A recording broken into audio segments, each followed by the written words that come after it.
Standing in a stately Mayo Clinic library, Lily Ross reached out and touched the face of a stranger, prodding the rosy cheeks and eyeing the hairless gap in her chin she once had known so well. That's why he always grew it so long, so he could try to mesh it together on the chin, she told Andy Sandness, as he shut his eyes and braced for the tickle of her touch on new nerve endings in the face that had been her husband's. 16 months after transplant surgery gave Sandness the face that had belonged to Kaylin Rudy Ross, he met the woman who had agreed to donate her high school sweetheart's visage to a man who'd been nearly a decade without one. The two came together last month in a meeting arranged by the Mayo Clinic, the same place where Sandness underwent a 56-hour surgery that was the clinic's first such transplant.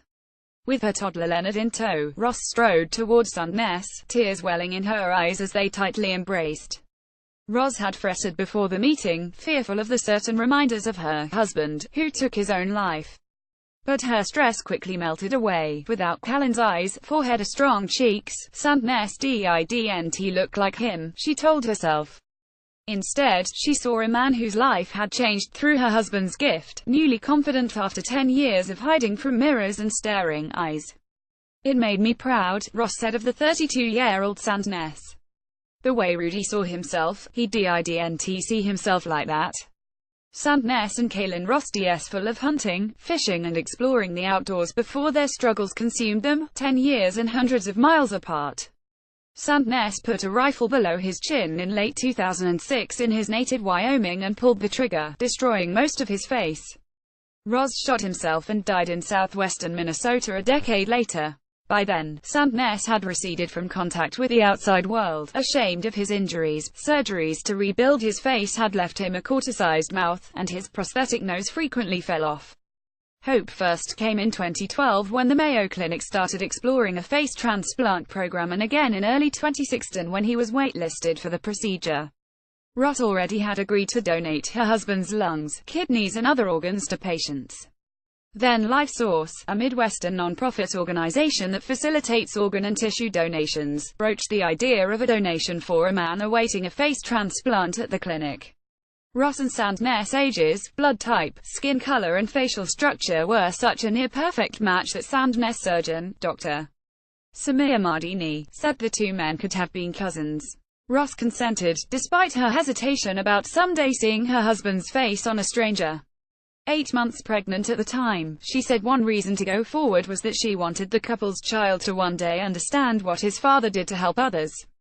More than a year after a surgery that took a team of more than 60 medical professionals, Sandness is finding a groove in everyday life while still treasuring the simple tasks he lost for 10 years, such as chewing a piece of pizza. He's been promoted in his work as an oilfield electrician and is expanding his world while still prizing the anonymity that comes with a normal face. I wouldn't go out in public. I hated going into bigger cities, he said. And now I'm just really spreading my wings and doing the things I missed out on. Going out to restaurants and eating, going dancing. Life with a transplanted face takes work every day.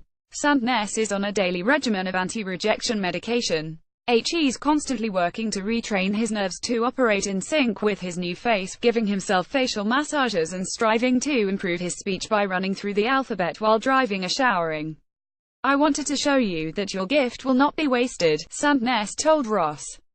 Mardini and the rest of Sandness' medical team have delighted in seeing their patient and friend open up since the procedure, going out of his way to talk with strangers whose gaze he once hid from. It turns out Andy is not as much of an introvert as we thought, Mardini said.